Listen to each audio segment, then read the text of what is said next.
Hello everyone and welcome back to another video from Crazy Gamer.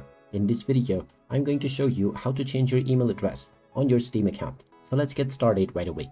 First of all, open up the Steam application on your device. And if you haven't logged into your account already, proceed forward with your user ID and your password. After logging in, you will end up within the store page. Now, if you wish to change your email address, click on the user ID at the top right corner and then click on Account Details.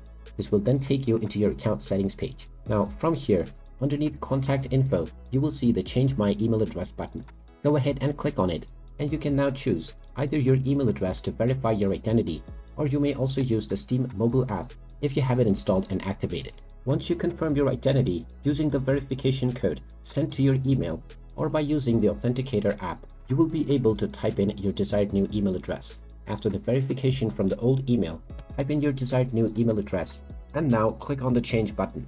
Now you will need to verify through this new email address one final time, and after this is done, your email address will successfully be changed within your Steam account. You may be asked to log in once again by using your new credentials, and after this, you will be able to use your newly set up email address along with your original password to log into your Steam account. And there you have it. That is how easy it is to change your email address on your Steam account. If you find this video helpful, make sure you hit that like button and subscribe to our channel if you haven't done so already. Also ring that notification bell to never miss another update from us. Thank you for watching, and I will see you again in the next video.